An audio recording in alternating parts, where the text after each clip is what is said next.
Hi, everyone. Welcome back to the show. We have a very special treat.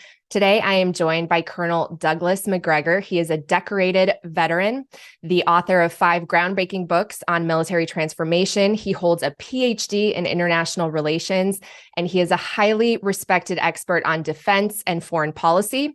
He was also the senior advisor to the Secretary of Defense in the Trump administration. So, Colonel Macgregor, thank you so much for joining me. Sure. Well, you have been remarkably accurate with your analysis and predictions, especially covering Ukraine. And you have said that the war will likely end with Russia controlling all of eastern Ukraine, if not all of Ukraine. And we're starting to see a more accurate picture emerge in the media about what's really happening. So can you kind of summarize what you believe will happen next in Ukraine and why it's important to ordinary Americans? Yeah, well, I think it is very important to Americans to know the truth. And the truth has been very unpopular for quite a while. Don't want to cover too much history, but this war has been brewing for well over a decade. Some people would argue for at least 20, 25 years because of the unwillingness in the West to look at the reality that the way the map is drawn of Ukraine, it is inaccurate, frankly. There are Ukrainians, true Ukrainians, but they did not live in Crimea.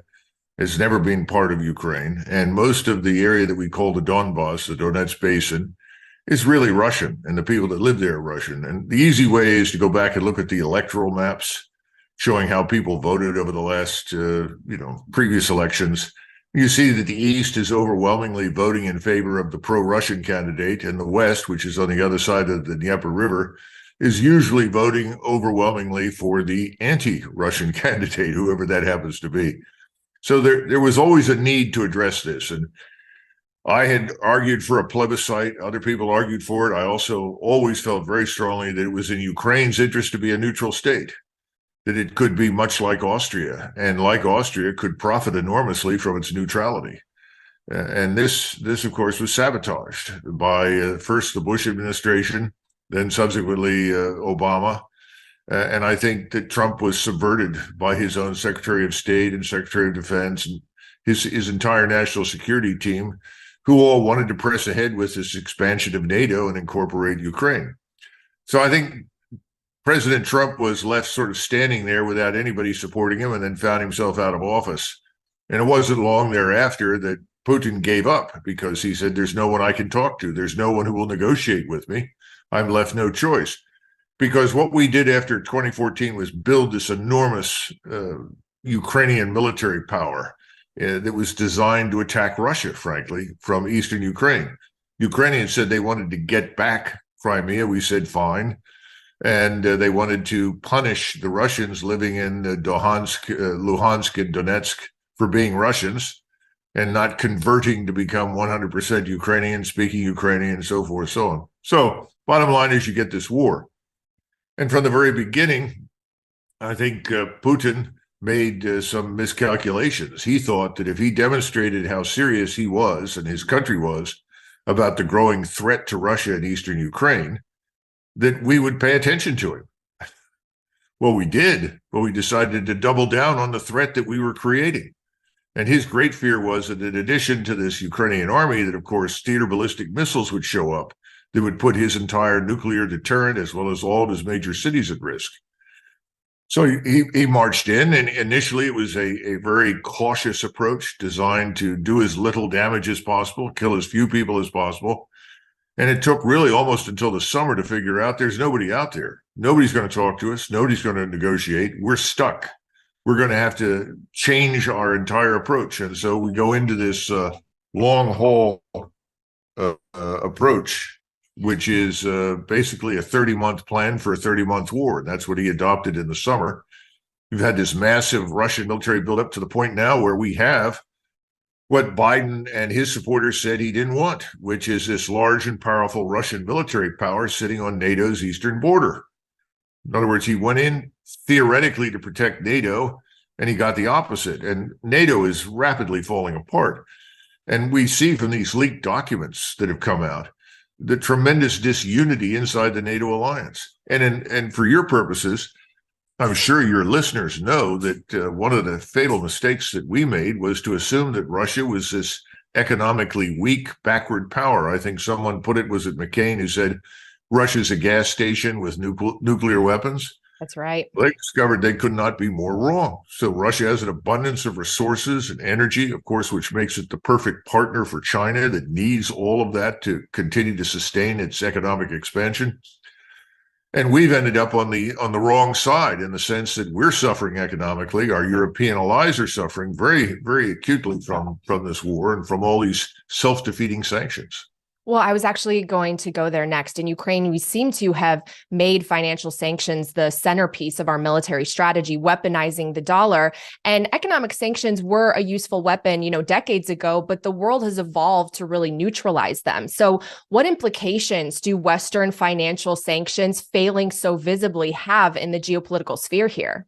Well, keep in mind that for many, many decades, we've used our command of the World Bank and other financial centers, because effectively the dollar dominates everything. We not only pass on our debt to others by compelling everybody else to use the dollar, but the institutions, global institutions, use the dollar because it's convenient.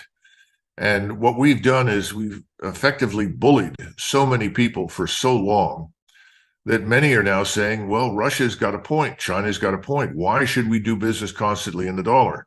Now, this doesn't mean that the so-called reserve currency is going to go away instantly, but I think it's in serious trouble.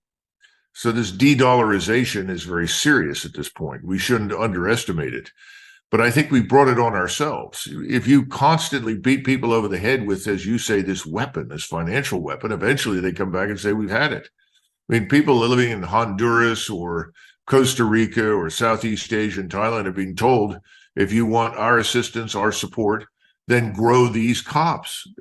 Imagine that, being told what crops you will grow and so forth. It's gotten really out of hand. The sanctions are just another manifestation of this. And frankly, all the sanctions that we've imposed on Russia have turned out to be undercut anyway. So the oil and the gas, along with rare earths and every other conceivable mineral and foodstuffs, all those things are seeping out one way or the other. It's kind of, if you pass a law in the United States, and it's a fundamentally flawed law, whatever it happens to be, it's a law that everyone opposes and people really don't want to obey it. Ultimately, what happens? It's meaningless, because over time, the police decide not to enforce it because they can't. Well, that's largely what's happened to us and our financial dominance on the planet. Well, something I've talked about many times on this show is that every fiat currency has failed. Some lasted months, some a century, but all have failed. And we depegged from gold in the 1970s. We continue to print these paper promises. We spend more than we take in. We're net consumers, whereas all these countries that we have tensions with are net producers. So where does the dollar go from here? You said it won't be the reserve. It won't lose that status very quickly. But, did these sanctions accelerate losing that status? Yes. Yeah, I think they contribute enormously to it. I really wish that I could drag my son into this discussion. He's a brilliant financial analyst, and he's someone I pay attention to, and I've listened to him for years, which is why I'm heavily invested in digital currency, because he's pointed out that we're really on a path to one of two destinations right now. One destination, of course, is, well, the Fed will just print money. And that's the widespread assumption. They'll continue to print and print and print. What's to stop us? Well, there are a lot of things that can stop you from printing more money, not the least of which is something called hyperinflation. We've been down that road before. We could turn to the Weimar Republic in the interwar period. They're talk about Argentina. We go any number of different places and find it. So that's one destination. The other destination is that at some point, no one's buying your treasuries. And when nobody's buying your treasuries and you can no longer buy them all up, and even worse, other countries begin to dump your treasuries, China, Japan, Saudi Arabia, and so forth, you have to restructure your debt. It's called defaulting. Now, people say, oh, we've never defaulted. Well, that's a lot of nonsense. In 32 and 34, we did. We called it restructuring our debt. Now, restructuring the debt is very painful, as you know. And as my son points out to me all the time, credit's going to dry up. And you're going to have to live without credit for some period of time. I mean, it's going to be hell on earth for people that are accustomed to essentially relentless financial expansion. But the other problem we face that no one ever discusses is this financialization of our economy. That's right. What do we build? What do we produce? Well, we produce a lot of military equipment and technology, but there's a problem with that. There's not much return on investment, which is why anybody with any sense, like President Eisenhower, was always trying to keep defense expenditures to what he considered to be the acceptable minimum. In other words, you want to maintain the security of your country. He wasn't interested in being the policeman of the world, obviously. And he didn't like all of these alliances, but he set them up in a way that made them unambiguously defensive. And when, for instance, Austria wanted to become neutral, he welcomed it. In fact, Eisenhower said we should try to neutralize more countries in Europe because we simply can't defend them all. Well, his wise words and wise counsel have been largely abandoned. So now, then here's the last problem. In addition to having sort of built the empire that we can't afford, much like the British did, and then run ourselves into bankruptcy, where do you put your store of wealth? How do you preserve it? And I think digital currency is one of those options. And in fact, it may be, I shouldn't make these kinds of predictions, but of course, John Kenneth Galbraith, who once said that economic forecasting exists to make astrologers look professional. So I feel like I can make an economic forecast since I think Galbraith was right. I have a feeling that digital currency over time may well replace most of the fiat currency. Do you think that Bitcoin could serve as a global reserve currency? I don't know. I mean, I'm in over my head, and everyone out there will say, well, you didn't go to the Wharton School. That's true. Now, my grandfather went to the Wharton School at the University of Pennsylvania. Both of my grandfathers went to Penn, but it doesn't help me.